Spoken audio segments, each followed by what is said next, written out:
Is your business pootling along instead of firing on all cylinders? Are you feeling overwhelmed, stressed, and frustrated? Do your dreams of financial freedom feel a long way off? Then this is the podcast for you.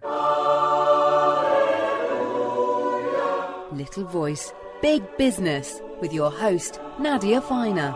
Hello and welcome to Little Voice, Big Business.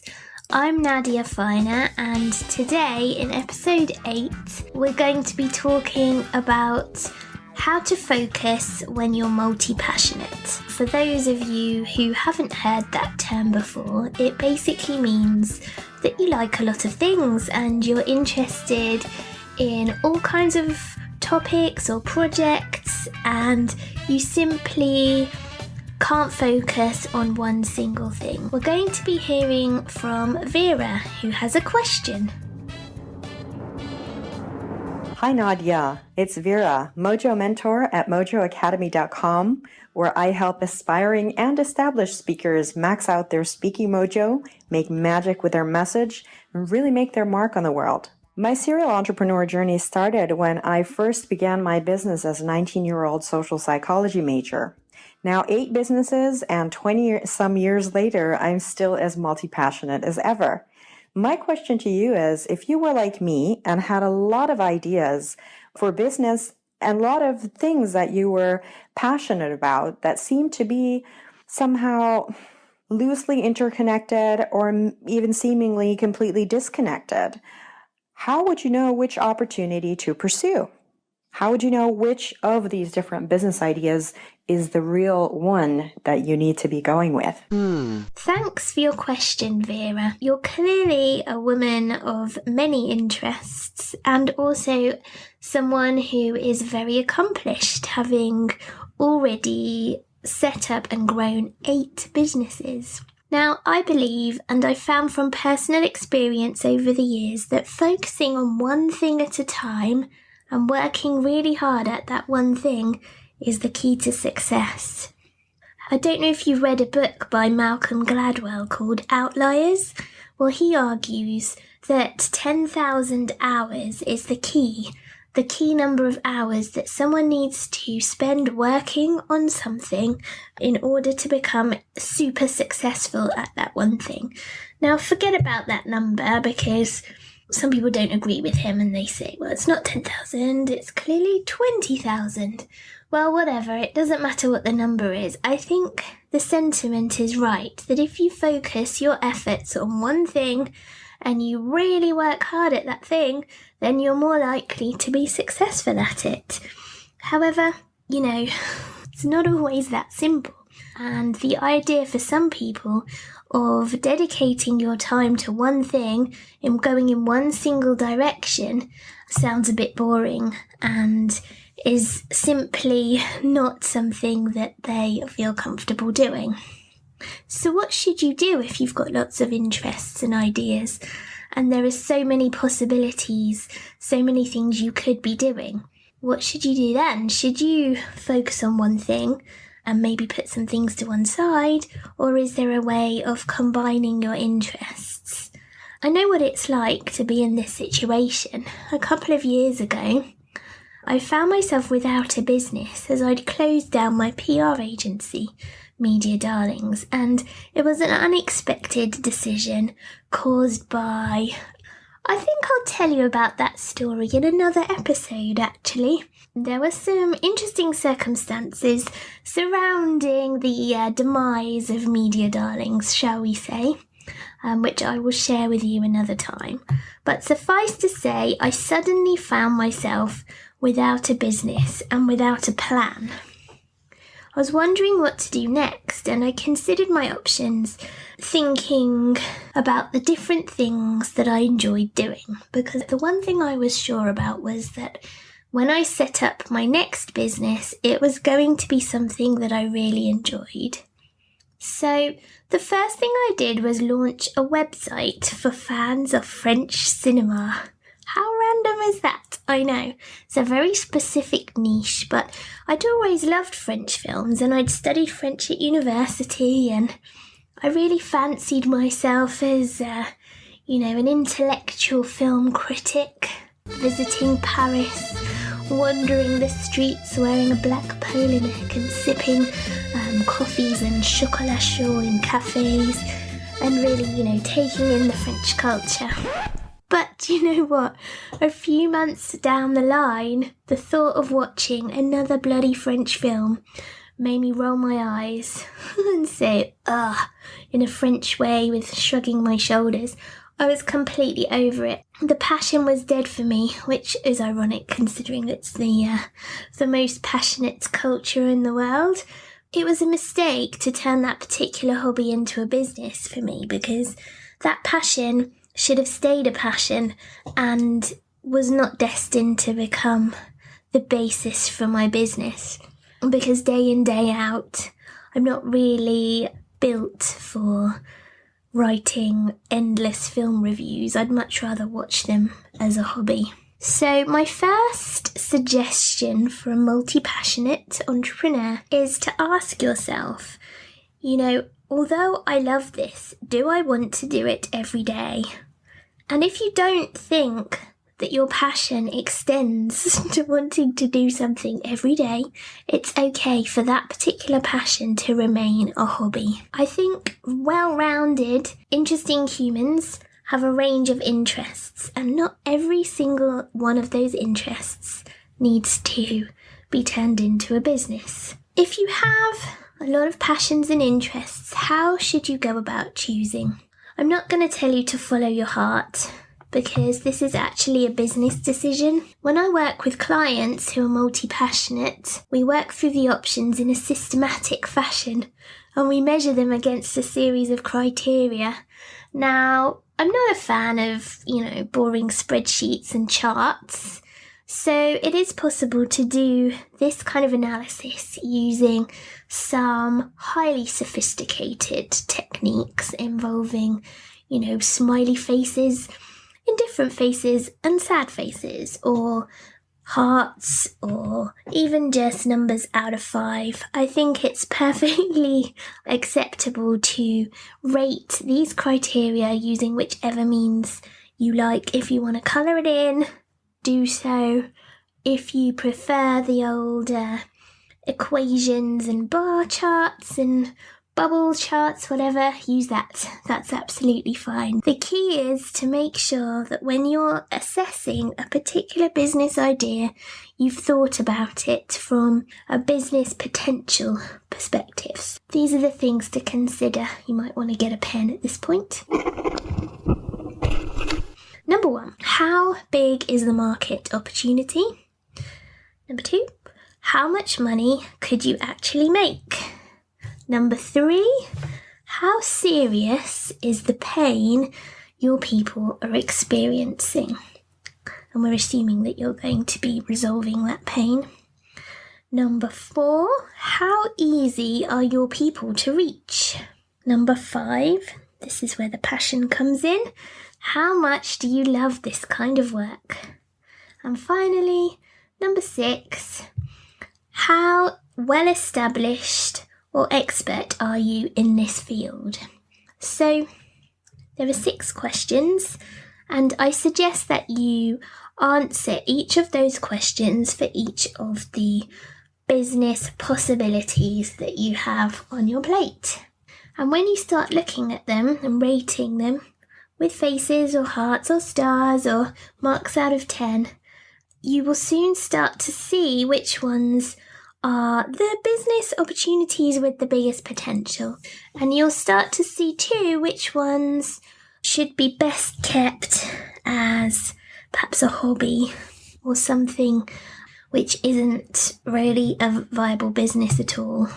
Another method worth considering is a bit like basket weaving.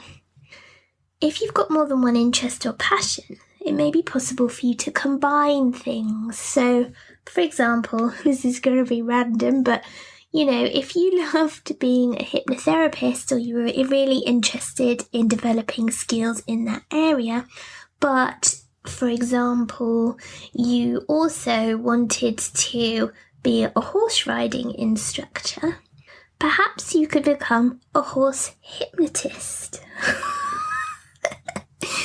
don't even know if that exists.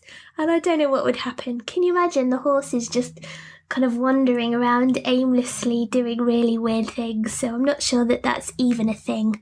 But you get the idea that maybe there's a way of bringing your interests together. So perhaps if you were interested in fashion and football, there would be a way of combining those two things. Or if you were interested in, writing novels, but also in running creative workshops, perhaps you could create some kind of storytelling workshops for people in suits. So you could use your different passions as a kind of stimulus for idea generation. And in fact, when I used to work in innovation, that was one of the techniques we used, where we used to combine different random links, force them together, and see if what emerged was an interesting idea.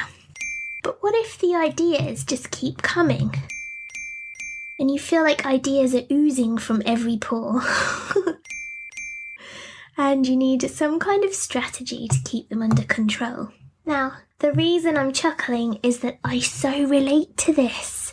Ideas are my thing. I used to get paid to have ideas for big companies. I mean, that was a cool job. I don't know if I've told you this, but my mum is actually an inventor, like a proper inventor. You know, she's pretty well known. She's had a couple of inventions and brought them to market, so she's obviously an ideas person too, and I think I've inherited some of that stuff. So, just to give you an idea, every time I'm in the shower, I go on a train ride, or I'm even just drifting off to sleep, ideas are popping into my head all the time. Often it's useful, especially if I'm being paid to have ideas. But, you know, it's an affliction in some ways, because imagine every time you are drifting off to sleep, you're like, oh my God, I could do this. What about that? What about an app?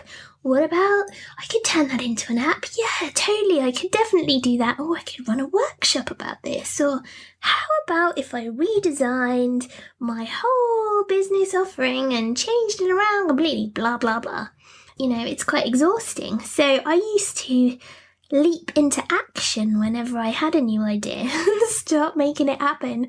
Oh my goodness, it was knackering and I was all over the place. You know, can you imagine just jumping from one thing to the next, and every idea you have, you're immediately acting on it and start making it happen.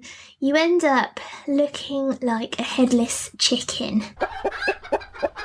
Now I park my ideas, and this was another technique I learned working at the agency. It doesn't involve any cars, but essentially what you're doing is writing your ideas down somewhere safe for a rainy day. I like to think of it as an opportunity to purchase some new stationery, a lovely shiny new notebook perhaps, or a planner, to capture all these obviously genius ideas in one place, so that if I ever need to come back to them, then I know where they are and they're kind of off my chest. Because don't underestimate how exhausting it is having these ideas floating around in your head.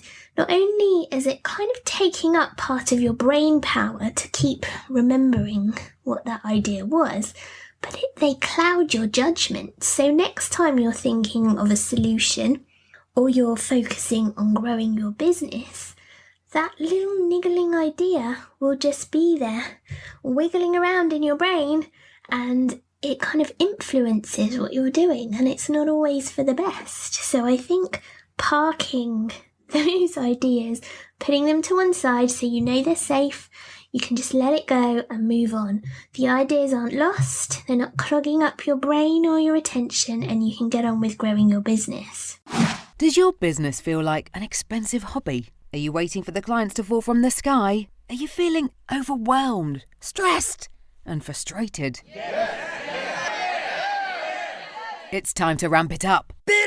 The Actionista Academy is the most action-focused inner circle for female solopreneurs. It's guaranteed to get you moving, with group calls, one-to-one support, a classroom-sized private Facebook group, templates, tools, and weekly accountability. You'll get unstuck in no time. And at just $67 per month, the Actionista Academy is perfectly affordable. Yes! Yes! Yes! For details of how to sign up, visit nadiafiner.com. The next thing I would recommend you do is actually testing your ideas. So previously I mentioned the criteria that you were going to assess your many ideas against. So we can assume that the ideas that you now have selected, theoretically, we know that there is an opportunity in the market. We know that there's money to be made, that there's some kind of problem that needs resolving, and that the people who need you are easy enough to reach and that there's enough of them. You know that you love doing this kind of work, and you know that you also have some kind of credentials in this field. We've whittled down the options, and next it's up to you to actually put your ideas out there. I would recommend doing something called an MVP, a minimum viable product. I really like using this method because it means that you don't have to commit 100% until you're sure that something's going to work. So you can test 2 or 3 options and put them out there and see what works without having to invest too much time or money or heartache into these ideas, and we can see what happens when you put them out there. So things that you could do to test your idea might be maybe running a webinar on the topic, setting up a waiting list to start gathering people who are interested, gathering their details. You could also run some Facebook ads and assess people's reaction to the ads. So you don't necessarily have to build anything or sell anything right away, but you can start to see which one is going to have the most success quite easily these days using those techniques that I mentioned. You don't need to necessarily develop money in, so for example, tooling up to create a product. You could have a very rough prototype, for example, and start seeing what people think and gauging their reactions. And I think that's a great way of seeing which one, because you'll know in your heart which one you actually want to work, and you'll be able to see from there which one is going to be your business of choice. Now, if you choose one of the 3 options, let's say, to pursue, it doesn't mean that the other 2 are completely put to bed forever. It just means you park them and come back to them at a later date. And as I said, when you've chosen the idea that you're going to pursue, I want you to give it 100%. No going back on your decisions for at least 6 months. Give it a proper go, and the ideas that you've parked will be waiting for you should you need them. But because you've done a proper assessment, you've put out your MVP and you've seen what flies, you should have a much higher chance of success. And you should be able to relax too, knowing that the other ideas are not going anywhere. Now, if all of this sounds great in theory, but you still can't focus and you realise that you just don't want to, what should you do then? Well, I've actually gone down the route of being a consultant, which means that I never really need to focus on one thing. And it suits me brilliantly because I get to work with clients, I get to help them with their businesses.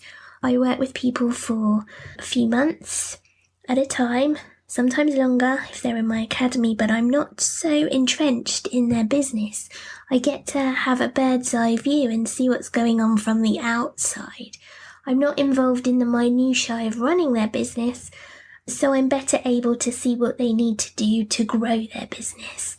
And this really gives me a lot of satisfaction, and it means that I can have and get paid to have as many ideas as I like, because people want to hear what I've got to say, and I get to use my ideas to help other people grow their businesses. So if you feel that you can't focus on one thing and you've got all these different ideas, then perhaps a consulting model would be for you, some kind of project-based work where you get to dip in and out and you get to help lots of other people using your expertise. It may be that something like that would make you a lot happier. So I hope that those ideas and suggestions have been useful, and there's plenty of food for thought. So if you're struggling with ideas